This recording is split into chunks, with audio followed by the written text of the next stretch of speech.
What is going on, guys? What is going on, 27 squad? Welcome back into another video, and today we're going to be going over the three roster claims that the three waiver claims onto the active roster that the New York Giants have made in today after releasing Dante Pettis, Trent Harris, and CJ Board. Now, CJ Board was able to find a way to make it back onto the active roster. I don't know what the details are with Dante Pettis and Trent Harris, but it may be the end of the line as far as them being a New York Giant. So these moves honestly are great moves when I first heard of it. I apologize, guys, I'm a little under the weather. I'm trying to get this video up before the Young Guns podcast on the Hubs channel where we talk about these things.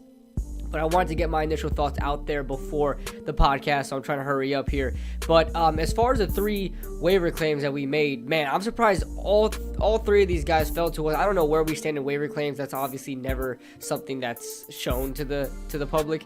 But the fact that all three of these guys were able to fall to us is great. I'm going to start with probably the one I'm most excited about, and that is Quincy Roche, or Quincy Roche, however you guys really want to say it. He's the third Miami pass rusher that went in the 2021 NFL draft. Drafted, I believe, in the sixth round to the Pittsburgh Steelers, 216th overall, 6'3", 245 pounds. He had 1.5 sacks and 3 quarterback hits in this preseason, and he was a guy that a lot of people thought was going to be better than Gregory Rousseau in this draft. Like, you guys know Gregory Rousseau and kind of where he stands as a player right now as an athlete. Like, he's a great athlete, just don't know where he stands as a player in the NFL. A lot of people thought Quincy Roche was a sleeper in this draft, and I was hoping that the Giants may take a chance on him. We took Ellerson Smith, but we still found a way to go ahead and grab Quincy Roche anyway. So this is a very, very exciting move for the New York Giants, and especially going ahead and putting more youth in this pass rushing group. And it's a good young pass rushing group. These are guys with a lot of potential. You look at a guy like Ellerson Smith as well, who we drafted ahead of Quincy Roche. Like, these are guys that can be something in the NFL with the right coaching, and it seems like they are very confident in their coaching. Let's move on to our next pick up here, and that is Collin Johnson, a 2020 5th round pick by the Jacksonville Jaguars, drafted 165th overall, coming out of the University of Texas. This is a man that had 18 passes for 272 yards and 2 touchdowns with a long reception of 46 yards with the Jacksonville Jaguars last year. He was a 2020 draft pick, former 5th round pick. Guys, get this. He is 6'6". All right, as a wide receiver, he is 6'6", 220 pounds. All right, this guy is a red zone threat. It should be a red zone threat. He's a tall receiver. Hopefully, the Giants can coach him up to be that 50-50 ball guy. Now, the Giants elected to put him on the roster rather than David Sills. It's actually completely understandable. At the end of the day, you got to put your 53 roster with the best 53 guys you can find. And in my opinion, it looks like Collin Johnson has done things in the NFL. He's 6'6", 220. There's so much more you can do with him in the NFL. And so I honestly like this move a lot more. Sorry if I keep going out of focus. I honestly like this move a lot more than keeping David Sills on the roster, because I like David Sills. He's a great story. We signed him to the practice squad, but it's like, what is he other than a great story? He's going to make some good catches here and there, but Collin Johnson, I think, is a better pickup here to add to the 53-man roster over a guy like Dante Pettis as well. So I'm very excited about that. Let's move on to our final roster waiver claim pickup, and that is, this one is probably the one I'm least favorite, my least favorite ones, but let's talk about Justin Hilliard, 6'1", 231 pounds.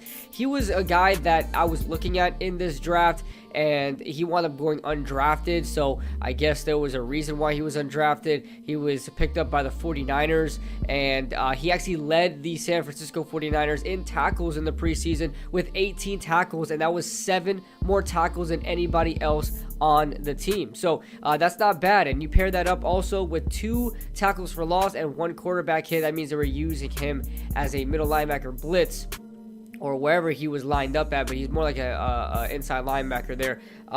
So as far as Justin Hilliard goes, he's going to be, obviously he's going to be some competition. He's going to be some depth as well, maybe special teams, but he's just a talented player. Like, that's what the Giants need. If you notice what the Giants have been doing, they're not picking up guys off a roster that no one's ever heard of. They're picking up guys that have actual reputable resumes in their collegiate or NFL careers. You look at Quincy Roche and Collin Johnson. They were late round picks in the draft, and they were guys that were notable late in those drafts. Those two guys were regarded as sleeper picks in their respective drafts. Justin Hilliard as well, he wound up going undrafted.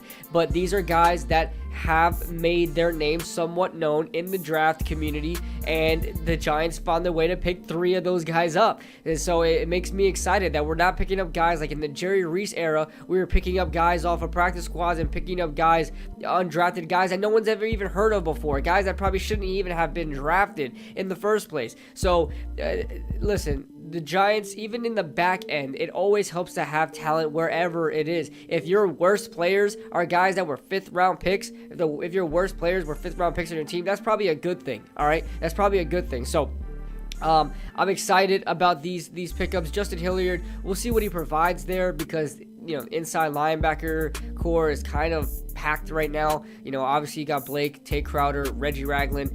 You mix in as well Carter Coughlin, who's been helping out on the inside linebacking crew. So I don't know where he's gonna find himself some playing time there, but it is what it is. We'll see what happens. But I love these 3 pickups. What do you guys think? Be sure to catch me on at 9:30 Eastern Standard Time for the Young Guns podcast tonight. So I'll see you guys soon.